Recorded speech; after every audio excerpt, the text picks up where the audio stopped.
Thank you for standing by and welcome to Intel Corporation's second quarter 2025 earnings conference call.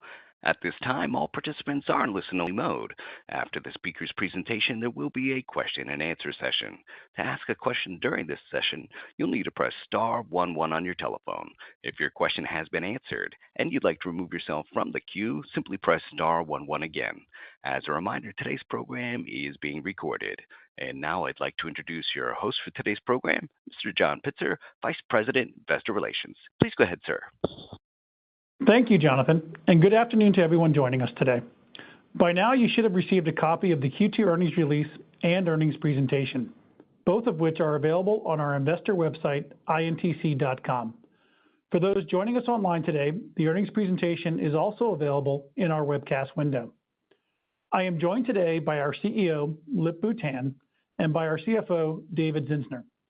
Lip-Bu will open with comments on our second quarter results, as well as provide an update on our strategy and priorities.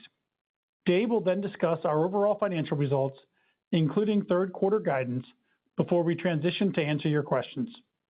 Before we begin, please note that today's discussion contains forward-looking statements based on the environment as we currently see it, and as such, are subject to various risks and uncertainties. It also contains references to non-GAAP financial measures that we believe provide useful information to our investors. Our earnings release, most recent annual report on Form 10-K, and other filings with the SEC provide more information on specific risk factors that could cause actual results to differ materially from our expectations. They also provide additional information on our non-GAAP financial measures, including reconciliations where appropriate to our corresponding GAAP financial measures. With that, let me turn things over to Lip-Bu.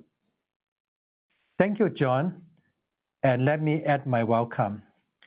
We had a solid Q2 with revenue above the high end of our guidance. This reflects strong demand across our business and good execution by the team. As expected, headline profitability was impacted by several one-time items and impairments. But I am pleased by the underlying operating performance in the quarter, even as we have more work to do. Dave will go through our detailed financials shortly. Today, I want to provide you with updates on 4 major initiatives where we have started to make progress and will continue to focus in coming quarters. Our organization and culture, our foundry strategy, our core x86 franchise, and our AI strategy. First, on organization and culture. Over the last 3 months, I have completed a systematic review of every organization and function reporting to the CEO. These reviews included detailed analysis of headcount, skill sets, spending, site distribution, executive population, and restructuring plans. We have much work to do in building a clean and streamlined organization, which we have started in earnest and is remain an area of focus for me during Q3. Our goal is to reduce inefficiencies and redundancies and increase accountability at every level of the company. As mentioned in our Q1 earnings call, we need to right-size and scale back the company while ensuring that we are retaining our best internal talents and hiring the best external talents from industry and universities. During Q2, we completed the majority of the actions needed to achieve our year-end target of 75,000 employees. These were hard but necessary decisions, and we reduced management layers by approximately 50% in the process. We are on track to implement our return to office mandate starting September.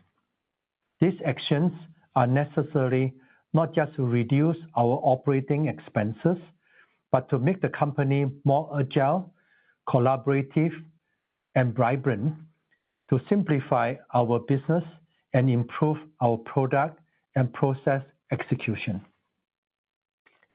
Next, on our foundry strategy, I continue to believe that our heritage and expertise in semiconductor technology development and manufacturing remains a very valuable and vital asset.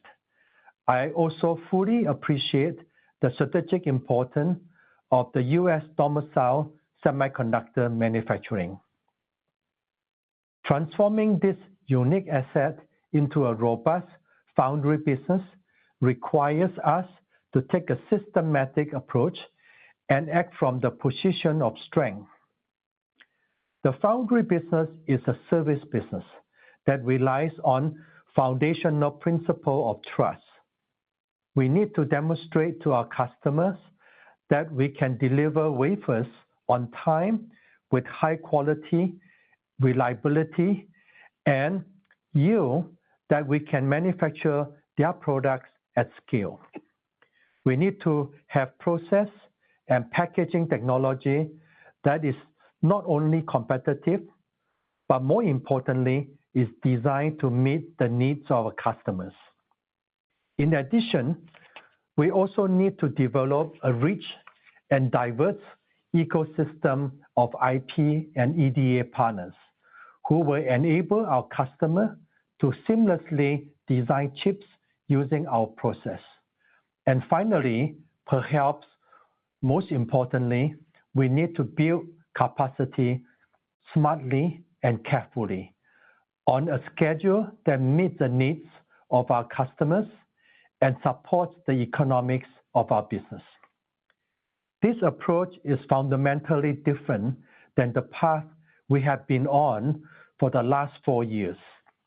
Unfortunately, the capacity investment we made over the last several years were well ahead of demand and were unwise and excessive. Our factory footprint has become needlessly fragmented. Going forward, we will grow our capacity based solely on the volume commitments and deploy CapEx lockstep with the tangible milestones and not before. As part of this new financial discipline, we have decided not to continue with our manufacturing projects in Germany and Poland. We also plan to consolidate our assembly and test operation in Costa Rica into larger existing sites in Vietnam and Malaysia. And we will further slow the pace of construction in Ohio to ensure our spending is aligned with market demand. Importantly, based on the progress we have already made in Ohio, we have flexibility to accelerate work as needed to meet customer needs. Turning specifically to process technology development, on Intel 18A, we will continue to make steady progress on our yield and performance targets. Intel 18A is the foundation of at least next 3 generations of Intel client and server products, and we remain committed to ramping this technology to scale. Intel 18A and Intel 18AP are critical nodes for Intel products and will drive meaningful wafer volumes well into the next decade. Our foundry and products teams remain focused on enabling Panther Lake to launch this year.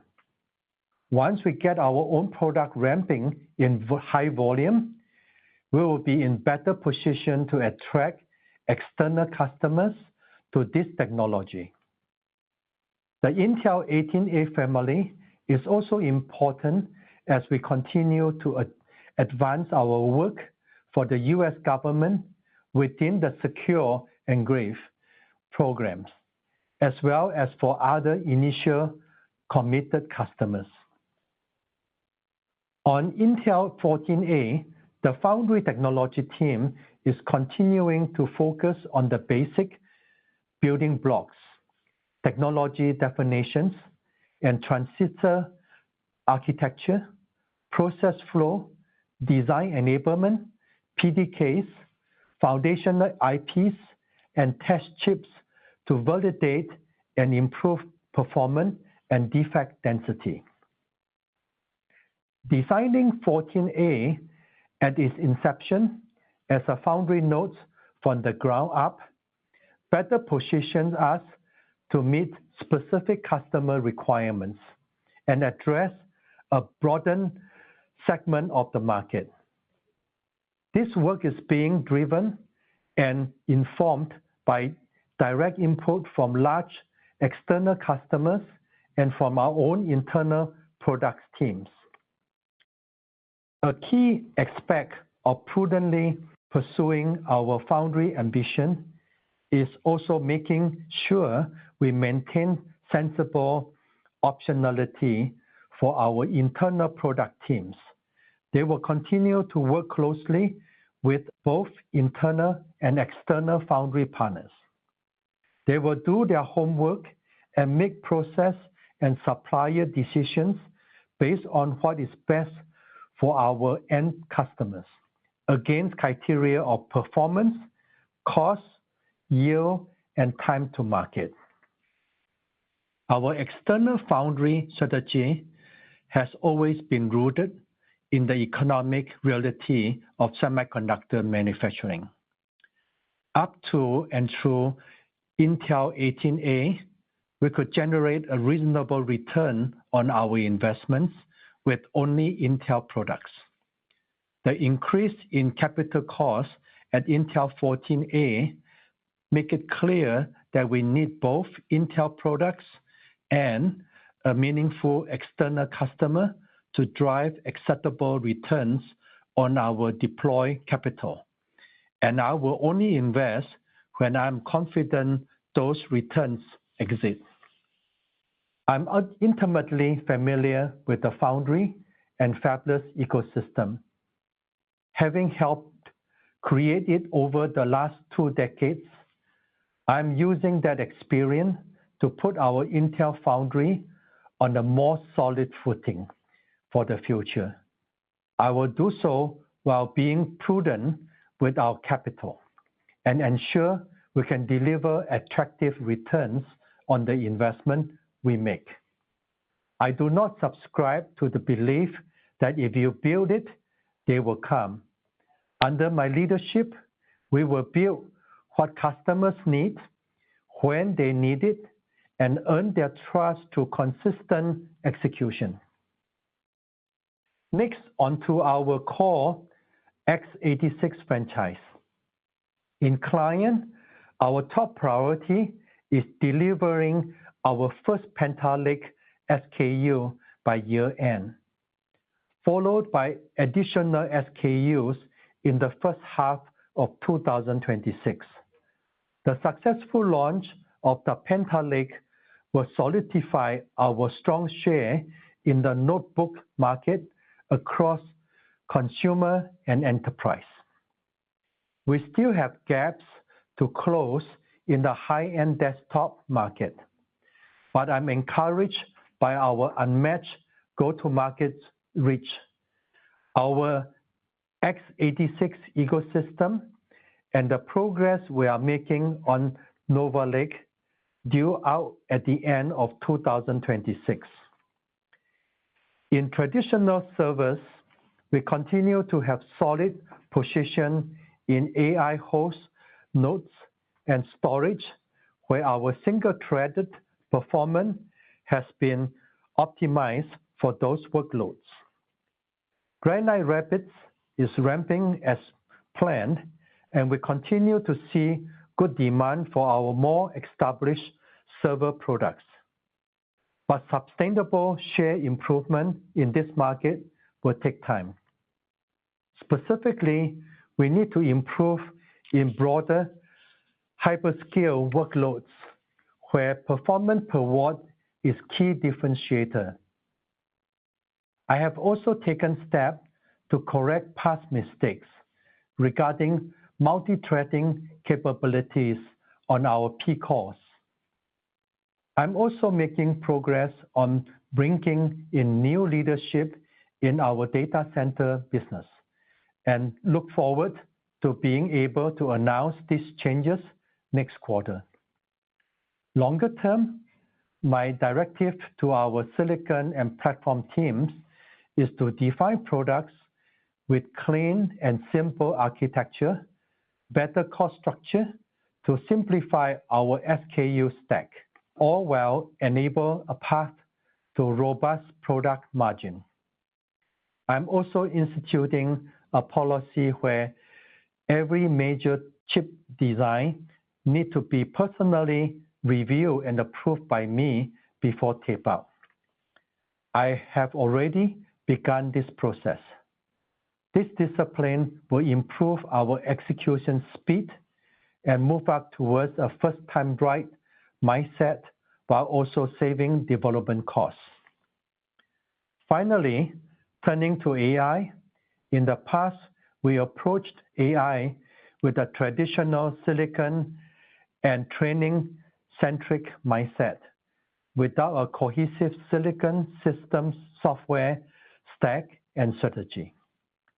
While we do need to build and consolidate upon our silicon franchise based upon our x86 CPU and our Xe GPUs, we recognize the need to move up the abstraction stack into system and software. This is the area where Intel has traditionally been weak or entirely absent. But we intend to incubate and grow these important skill sets and capabilities under my leadership. This will take time, but it will be vital for Intel to stay relevant in the next wave of computing. In addition, we see the AI market continuing to evolve, and we are concentrating our effort on areas we believe we can disrupt and differentiate, like inference and agentic AI. We need to start by first understanding emerging and real AI workloads, then work backwards to design software, systems, and silicon to enable best outcome for those particular workloads. We will strive to become the compute platform of choice, but we will also work towards a full-stack AI solution, and I look forward to sharing more on our strategy in the coming months. Underpinning all of these efforts is a strong focus on improving our balance sheet. We continue to maintain solid liquidity, but despite meaningful capital spending offsets, our last full fiscal year of positive adjusted free cash flow was 2021. This is completely unacceptable.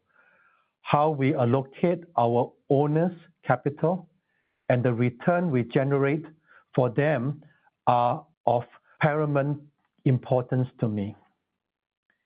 We have several major levers to generate better cash flow, including driving operating leverage and managing our capital outlays. I discussed earlier the action we have taken to reduce operating expenses and improve execution. I'm very confident in our ability to hit our operating expenses targets for 2025 and 2026, respectively. We have already lowered our CapEx guidance from the beginning of the year by roughly $5 billion year to date, while purchasing commitments make further reduction in 2025 difficult. We will continue to work to reduce capital spending in 2026. Lastly, as it relates to our non-core assets, we successfully monetized a portion of our ownership of Mobileye earlier this month, and we look forward to closing the Altera transaction with Silver Lake this quarter. I will evaluate other opportunities as we continue to sharpen our focus around our core business and strategy. I believe the actions we have taken during my first few months are steering us in the right direction. That said, I also know that turning the company around will take time and require patience. We have a lot to fix in order to move the company forward, and I'm determined to drive the changes necessary to improve our performance. I am equally optimistic that as we execute, we will rebuild this company and have a bright future. I will now turn it over to Dave to go into more detail on the financials. Thank you, Lip-Bu. I'll start by characterizing the prevailing market conditions in Q2. On our Q1 earnings call, we signaled the economic landscape had become increasingly uncertain, driven by shifting trade policies, persistent inflation concerns, and increased regulatory risk. Fortunately, markets largely functioned normally in Q2, enabling the fundamental demand drivers underpinning our core markets to manifest. In client, we saw continued solid demand driven by the end of service for Windows 10 and the aging COVID-era installed base. In addition, AI PCs continued to grow as a percentage of our mix.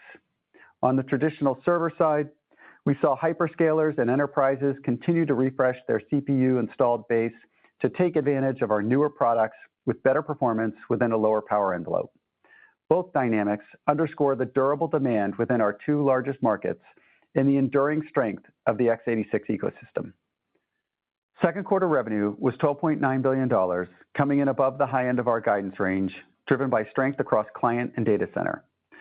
Similar to comments we made in Q4 and Q1, we think it's likely Q2 revenue benefited from customer purchasing behavior to mitigate tariff uncertainty, although it continues to be difficult to quantify. Turning to non-GAAP gross margins and EPS, last quarter we indicated that incremental costs associated with our spending reduction plan would likely impact non-GAAP gross margin. But since those costs were not yet calculated, they were not included in our Q2 gross margin and EPS guidance of 36.5% and break-even respectively. As such, we recognized approximately $800 million of non-cash impairment and accelerated depreciation charges related to excess prior generation tools for which we couldn't find reuse, and approximately $200 million of one-time period costs. These charges resulted in Q2 gross margin of 29.7% and EPS of minus 10 cents. Excluding these charges, our second quarter non-GAAP gross margin would have been 37.5%, and non-GAAP EPS would have been 10 cents. Both results ahead of our Q2 guidance. Beyond those costs, we also were impacted by $1.9 billion of charges that are excluded from our non-GAAP results. The large majority of those charges are associated with the severance for our headcount reduction aligned with our restructuring plan. We expect the principal cash cost associated with the restructuring charges to land in Q3 '25. While difficult, these decisions have us firmly on track to meet our calendar year 2025 and calendar year 2026 OpEx targets of $17 billion and $16 billion, respectively. Q2 operating cash flow was $2.1 billion, with gross CapEx of $4.5 billion in the quarter and net CapEx of $3.1 billion, resulting in adjusted free cash flow of negative $1.1 billion. We have $21.2 billion of cash and short-term investments and remain focused on beginning the process of delevering this year as cash from operations continues to improve. Moving to segment results for Q2, Intel Products revenue was $11.8 billion, up slightly sequentially and above our expectations across client and server. I was pleased by the team's ability to support revenue upside in the quarter as capacity for Intel 7 remains very tight. CCG revenue was up 3% quarter over quarter and above our expectation with continued PC refresh demand and upside in edge deployments. Within the quarter, CCG launched a number of AI PCs with key OEM partners, announced the expansion of its ARC GPUs for AI use cases tailored to inference and professional workstations, and made its open-edge platform code available to the developer community, all in support of the growing opportunity for us to compete as AI inference moves to the edge. PCAI revenue was down 5% sequentially, but above expectations, driven by variability in hyperscale demand, partially offset by continued strength in host CPUs for AI servers and storage compute. In addition, we saw upside to plan on the continued ramp of Xeon 6 codenamed Granite Rapids. In Q2, DCAI launched 3 new Xeon 6 processors with priority core turbo technology to boost AI workloads. One of these Xeon 6 SKUs was selected as the host node for NVIDIA DGX B300 AI accelerated systems, and the Imperial College London chose Xeon 6 to power its latest HPC supercomputer, demonstrating Xeon remains the CPU of choice for AI workloads. Operating profit for Intel products was $2.7 billion, 23% of revenue, and down $250 million quarter over quarter, principally driven by the period costs I highlighted earlier. Intel Foundry delivered revenue of $4.4 billion, down 5% sequentially and above expectations on better than forecasted output of Intel 7 wafers and increased advanced packaging services. In Q2, 18A reached a key milestone with the start of production wafers in Arizona ahead of Intel Products' Q4 launch of its next-generation client product codenamed Panther Lake. Intel Foundry released an early version of Intel 14A's PDK to lead external customers and, at Direct Connect in April, announced an EMIB advanced packaging partnership with Amkor. Intel Foundry operating loss in Q2 was $3.2 billion, down $848 million sequentially, materially driven by the $800 million impairment charges I discussed earlier. Turning to all other, revenue came in at $1.1 billion and was up 12% sequentially and above expectations. The 3 primary components of all other are Mobileye, Altera, and IMS. Collectively, the category delivered $69 million of operating profit. Now turning to guidance. Historically, sequential growth in Q3 has been up high single digits. However, we've seen 3 quarters of revenue growth above our expectations, which we attribute, at least in part, to customers hedging against tariff uncertainty. As such, while we believe the underlying fundamentals of our core markets support growth, we feel it prudent to continue to plan for a below-seasonal second half of 2025. As such, for Q3, we're forecasting a revenue range of $12.6 to $13.6 billion, down 2% to up 6% sequentially. Within Intel products, we expect more strength in CCG. We expect Intel Foundry revenue down slightly quarter over quarter due to capacity constraints in Intel 7, which we expect to persist through the second half of the year, and reduced expectations for external advanced packaging revenue. For all other, we expect revenue for the sum of those parts to be roughly flat sequentially. At the midpoint of $13.1 billion, we expect a gross margin of approximately 36% on an increased mix of outsourced products, the early ramp of Panther Lake, and increased costs associated with tariffs. We forecast a tax rate of 12% and break-even EPS, all on a non-GAAP basis. We're forecasting 2025 OpEx of $17 billion with a 2026 OpEx target of $16 billion. We expect non-controlled income, or NCI, to be approximately $250 to $300 million in both Q3 and Q4 on a GAAP basis. NCI is still expected to grow meaningfully in fiscal year 2026.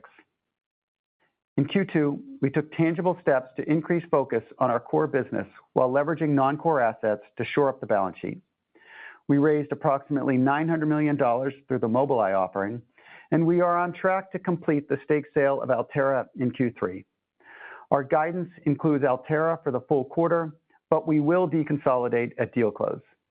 Once the deconsolidation is complete, we will recognize our remaining Altera investment within equity investments on the balance sheet. On the income statement, we will recognize our proportional share of Altera's net income on a 1-quarter lag through gains and losses on equity investments net, which is excluded from our non-GAAP results. As a result, it is likely our Q3 non-GAAP results will reflect only a portion of the financial results for Altera. Moving to CapEx. We anticipate 2025 gross capital investment will be approximately $18 billion and forecast $8 to $11 billion for net CapEx.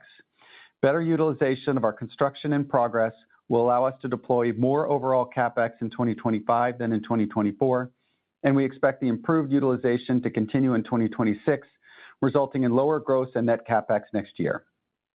Beginning the process of delevering our balance sheet in 2025 remains a top priority for us.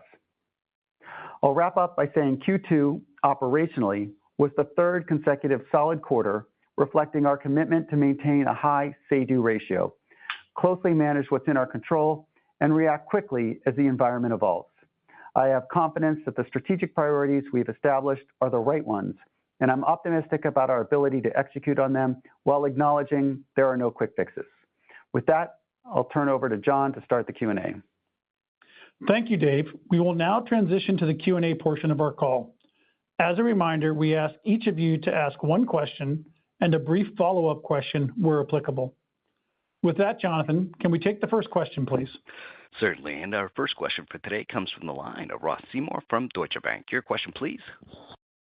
Hi, guys. Thanks for letting me ask a question. Lip-Bu, the first one's for you, and thank you for walking through the strategic details that you're putting into place.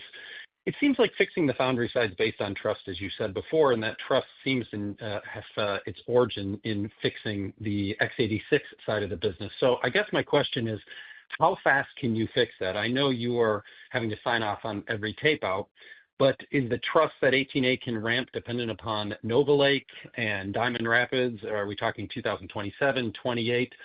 What are the sort of steps we need to see to build that trust in your x86 business so that the foundry business can ramp? Ross, thank you so much for a good question. First of all, we focus on the 18A.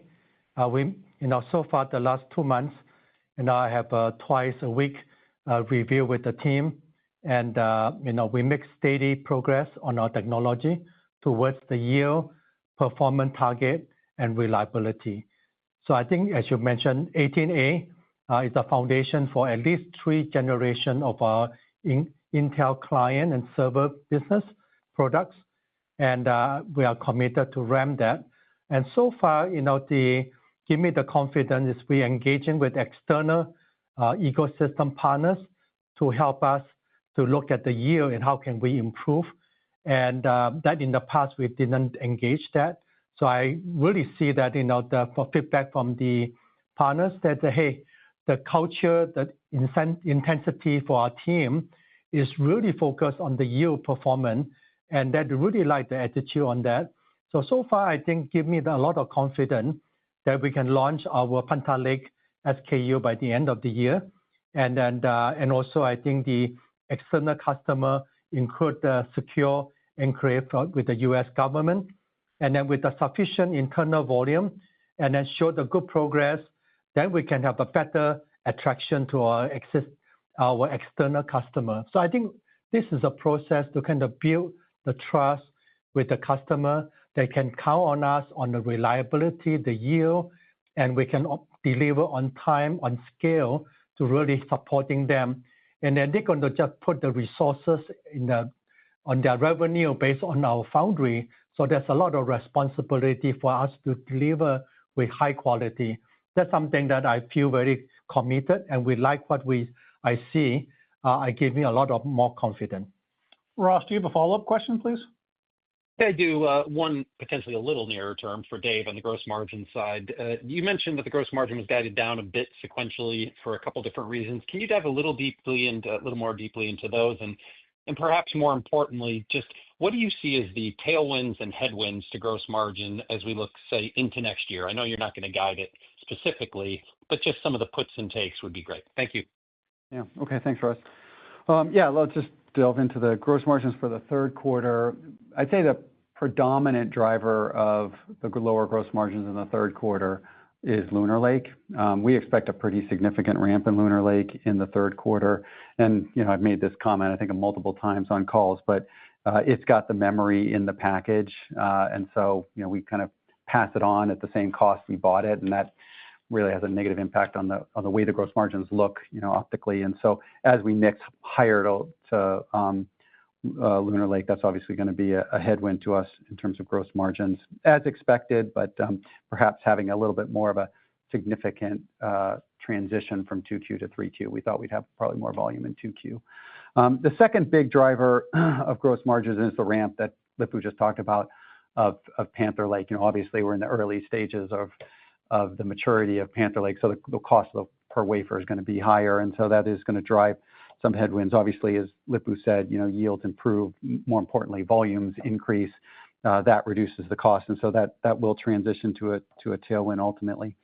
I think next year, the big benefit for us is this, significant ramp in Panther Lake, given that we're bringing a fair amount of wafers back inside, so that drives a lower cost, and we get the better cost structure of Panther Lake showing up with the higher volumes. That's clearly going to be beneficial to us in terms of gross margin.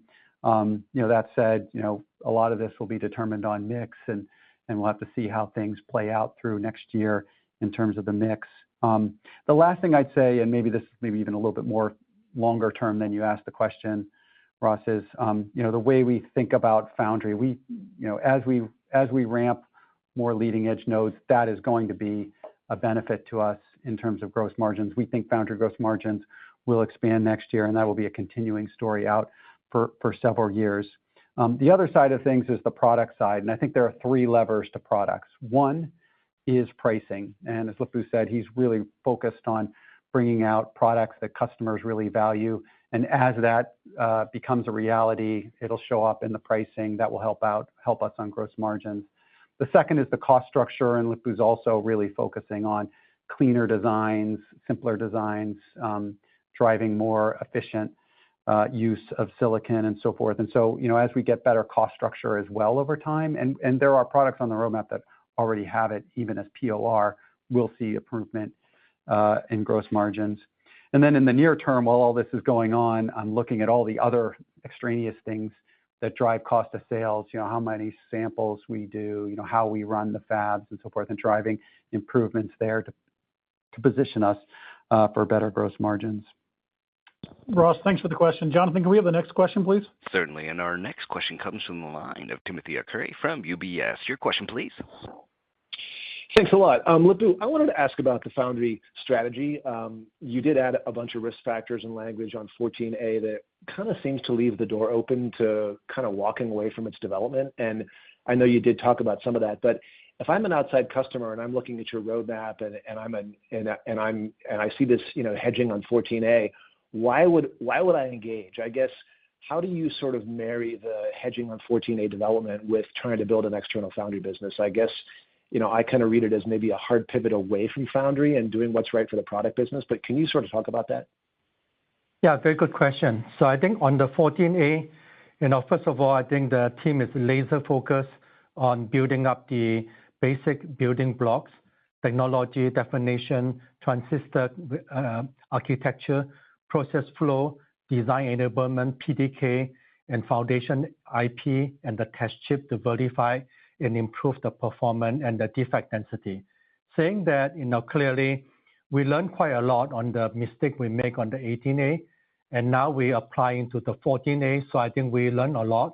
And secondly, we also reach out to the outside, the partners to helping us with show them the data and how can we improve the yield and per month, and so that we can drive that. Give me a lot of confidence we can get there.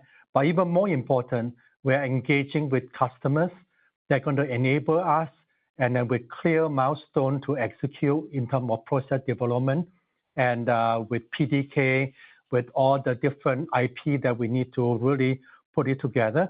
So I think that gave me a lot of more confidence that this time we have customers are engaging early enough in the inceptions, and also we learn from our mistake, and we can learn quicker and then get a better result. So I think all in all, I think I give a lot of more confidence. The team is laser focused, and the feedback from the partners and the outside is that, wow, Lip-Bu, the culture is changing, and you guys are really focused on the yield and rather than just a performance. So I think that part will be able to enable us. Plus the other part is we really engage with all the external EDA and IP provider, make sure that we have the whole program together to do the pattern matching for the customer. And the good news is customers are excited. The 14A is a process node, but clearly I will make sure that until I see the internal customer, external customer volume commitment before I put CapEx into the operation. So that is something that you have to meet my requirement in terms of performance and yield. It's a lot of responsibility to be serving our customer, make sure that we can deliver the result, consistent, reliable result to them so that their revenue can depend on us. Tim, do you have a quick follow-up question? I do, yeah. I guess I just kind of wonder how an external customer would continue to be engaged. But the question really is for Dave. So Dave, you talked about CapEx coming down next year. What is maintenance CapEx? Like, how much can you cut CapEx next year? Could you take like $5 billion out of gross CapEx next year? If you can give some sense on that, thanks. Yeah. Okay. Good question. Actually, let me unpack it a little bit. I would say why CapEx can come down next year is, we bought a lot over the last few years, quite honestly, and we have to digest that, and that enables us to deploy more capital than we have to spend, which I guess is a good thing at this point. So that's what's driving the fundamental view that we should be down in CapEx. It's not really moving it to maintenance CapEx, I would say. But to kind of ballpark a number, I'd say probably half our CapEx is but our normalized CapEx, call it at this $18 billion level for this year, is probably what you consider sustaining or maintenance CapEx. Thank you. Jonathan, can we have the next question, please? Certainly. And our next question comes from the line of Joseph Moore from Morgan Stanley. Your question, please. Great. Thank you.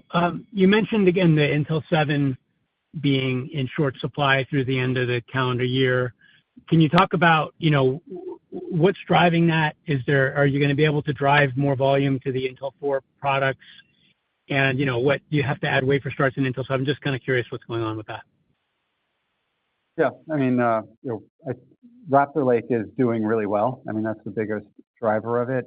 That's why, back to my comments around Lunar Lake ramping next quarter, what we're really seeing a lot of strength in is Raptor Lake right now. I think, the price points of Raptor Lake are, I think, where a lot of consumers and enterprises are buying PCs, and so that's what's kind of pulling it in. But I do suspect that we'll see mixes change. You mentioned Intel 4.3, Meteor Lake, and of course we all are ramping and we're in the process of ramping Granite Rapids, which will drive more volume of Intel 4.3. So we're already, building out the capacity and wafer outs in that area. Joe, do you have a follow-up question? Yeah, I do. Coming back to the CapEx, I mean, you still have the large amount of construction in progress that hasn't yet been productively employed. Are you going to be able to get full value out of that? I know there was a shelf-first strategy. Is it going to continue to persist that there's a large amount of that, or will you start depreciating that at some point? Yeah, there was a big chunk of it that was Arizona, actually, and we actually flipped that at the beginning of this quarter. So that's all, obviously already ramping on 18A. So we actually saw it come in. I think it was north of 50 at the end of 2Q, 50 billion, and I think we're at this point now down into the kind of mid to high 30s. So we've made a significant move in the right direction. Construction projects or assets under construction is a mix of equipment and buildings. And so the other thing that we're doing is trying to use more of that. And so that will also bring the number down. So we should have a steady improvement in that number through the rest of this year. And the goal is to kind of drive it down further next year. That said, we are going to want to continue to have optionality on fab white space. And that's, while we are slowing down Ohio, we're not stopping Ohio. So we're going to continue to make investments, and there will be assets under construction or construction in progress on our balance sheet to make sure we have flexibility as the demand drivers change. Thanks, Joe. Jonathan, can we have the next question? Certainly. Our next question comes from the line of Benjamin Reitzes from UBS. Hey, guys. Thanks for the question. Wanted to ask about servers. I may have missed it, but what's the trend you're expecting into the third quarter? And what are your thoughts about share losses there and when perhaps those dissipate a bit, into the following year?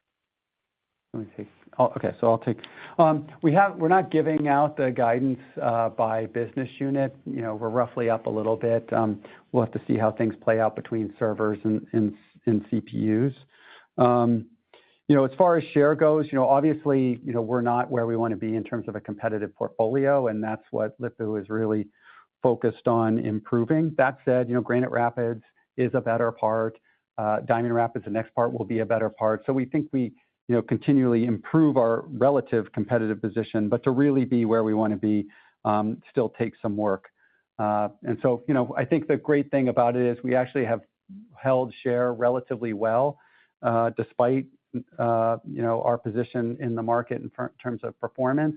And I think it's a good testament to, the x86 ecosystem and the strength of that, and our particular capabilities in the x86 system in terms of the ecosystem that we provide and to our customers. Ben, do you have a follow-up? Yeah, I was wondering if Lip-Bu would mind expanding on his commentary around the AI strategy. Obviously, you're going to be updating that at some point. If you don't mind clarifying when that will be, but what are you inferring that you have a GPU-centric strategy or something else?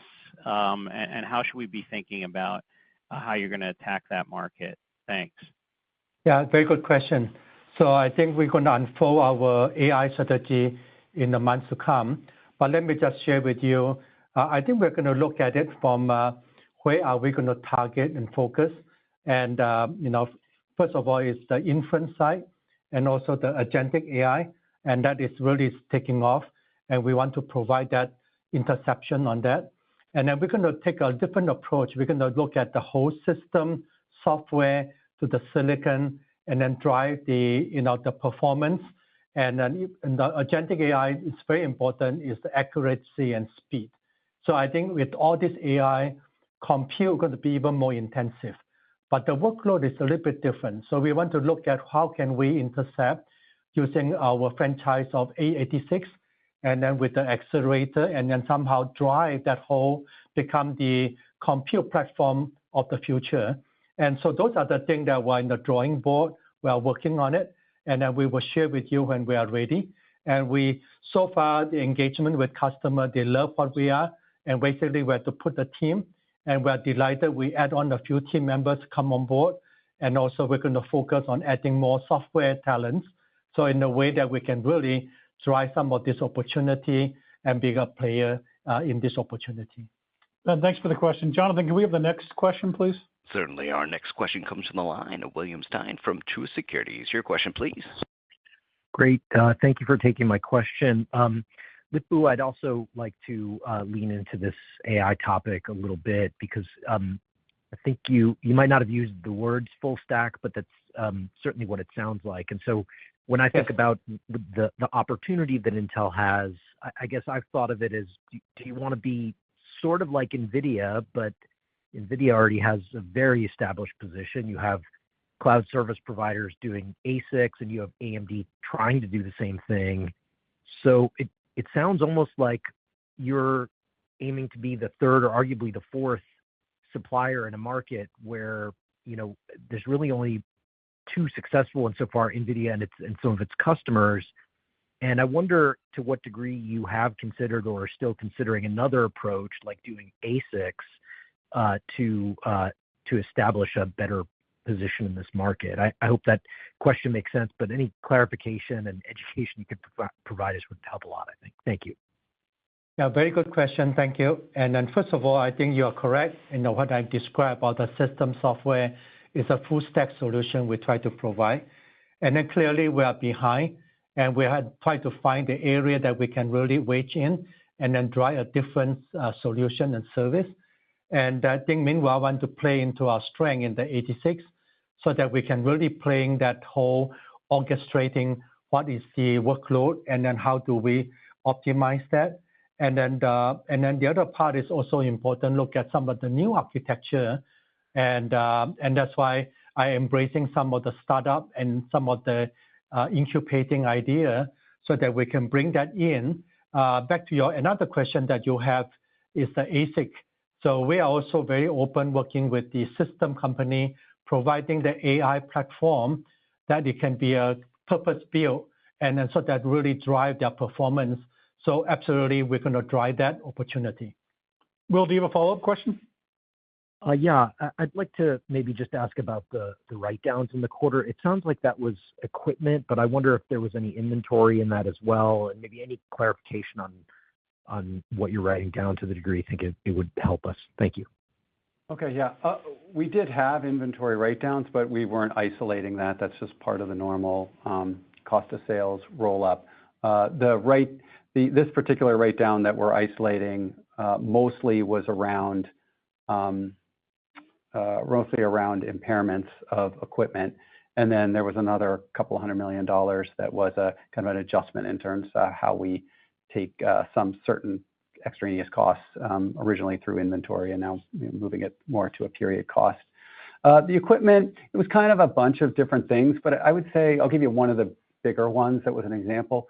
We had some tools that we had bought. They were sitting in assets under construction. We had tools in the line that were older tools, and we took the opportunity since we had an excess amount, is we took the newer tools, put them in line, took the older tools out. They had a higher net book value than the value we can get in the open marketplace if we sell them. So we wrote them down to that value, and they'll be held in assets held for sale. So it was things of that nature. Like I said, mostly older tools that we just couldn't find a purpose for. Thanks, Will. Jonathan, can we have the next question? Certainly. Our next question comes to the line of Stacy Rasgon from Bernstein Research. Your question, please.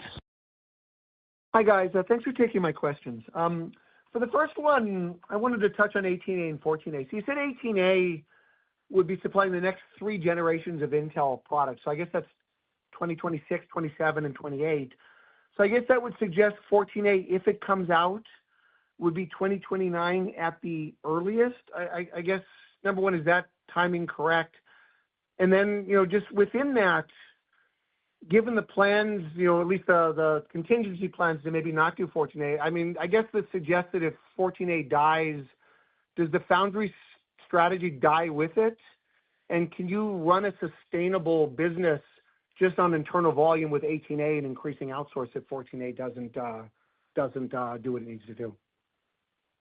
Stacy, is a good question.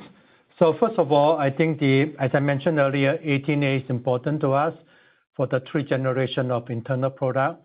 And then when we're ready, then we can go outside with more confidence to get a customer to support us. And then on the 14A, same as the A14 from TSMC, the timing is all in the 28, 29. So there's no different, no change. And clearly, we're laser focused on the process technology with the 2 engaging customers, and with clear milestone to deliver. And then clearly, I think we're going to learn a lot. And then we're not going to put any CapEx until we see the yield performance and also our internal customer and external customer feedback and the volume commitment. Then we will put the CapEx in. And so the perception will be very clear. We are committed to the foundry business. And then meanwhile, we're going to be very disciplined in our CapEx deployment, make sure that we see the volume, see the customer commitment, then we deploy. Maybe I'll just add one more thing. If I understood the last question, can you still do 18A, I think is what you said.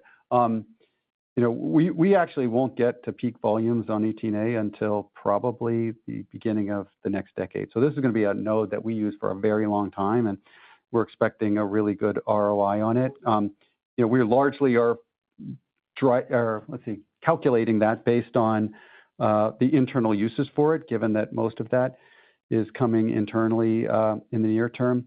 I would say I wouldn't write off 18A as potentially getting external customers at some point. We probably won't get a lot in wave 1 as it seems, but there will be multiple waves, and 18A will find different use cases over time. And there'll be more opportunities for us to attract external customers after we do so much improvement in terms of performance and yield on our own products. Stacy, do you have a quick follow-up?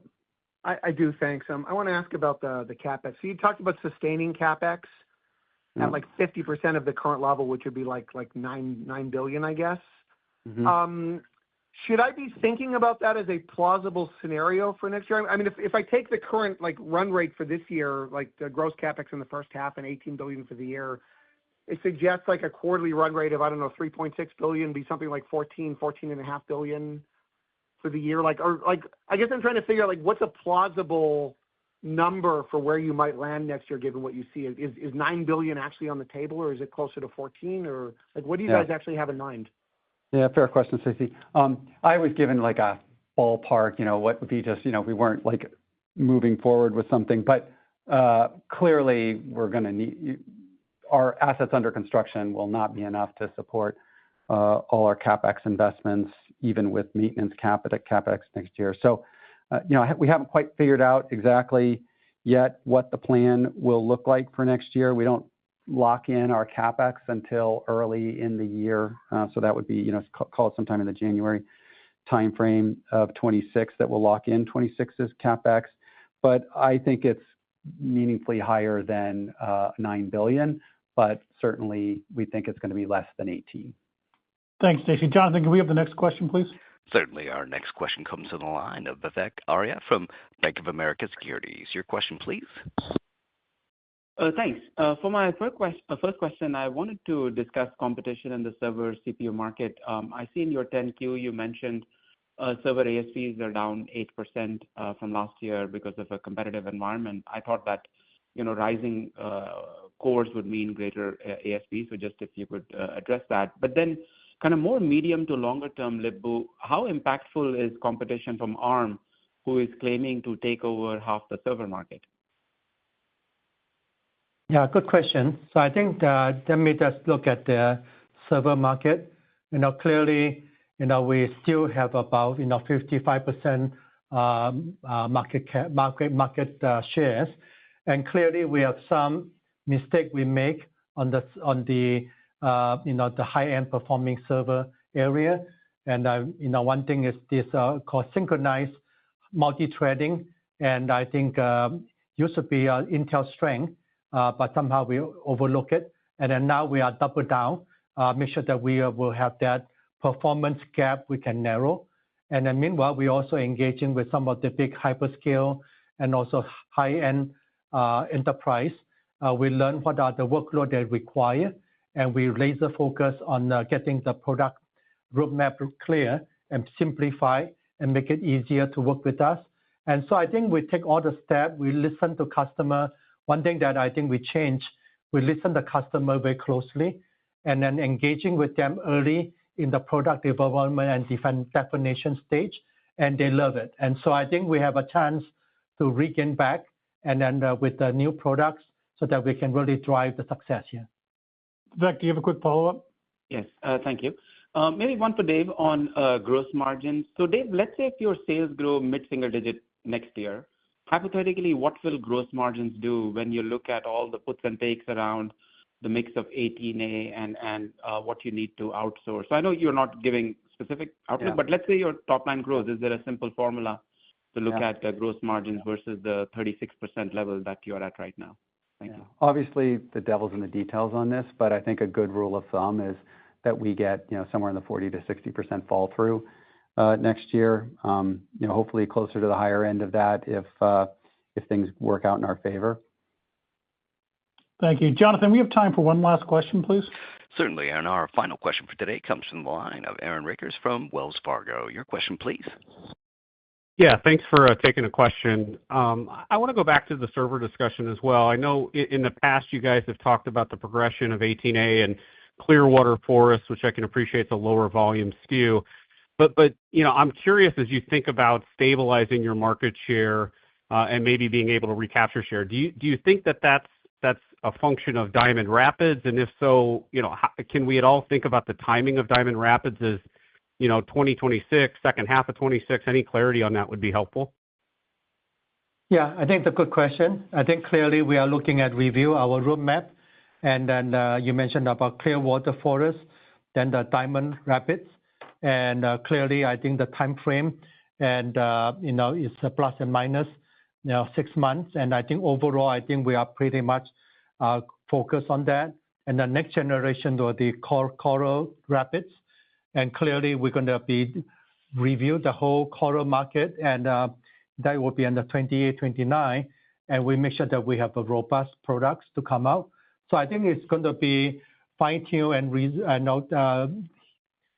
discuss with the customer, get the validation from the customer, and then so far I think we are, and we're going to also have a new leader and some changes I'm making, and then clearly I think we're going to drive that whole data center. It's a very important business for us. We're going to be become competitive again. Aaron, do you have a quick follow-up? Yeah, I do. Thanks, John. So real quickly, just Dave, I want to go back like the SCIP or the Arizona and the Ireland fabs. Just remind us again how we should be modeling that. I think in the past you talked about a $500 million headwind this year, and then that going to like 1.3 to 1.5 billion next year, and significantly higher in 2027. So any kind of update? Should we still think about that? Is that increasing? Just any color? Yeah, those are roughly the right numbers to forecast. Obviously, as we get out into the 27, 28 timeframe, we're kind of hitting the normalized run rates of these skips. So it'll be higher than the 1.2 to 1.3. We'll update you as we progress. Thank you all for joining us today.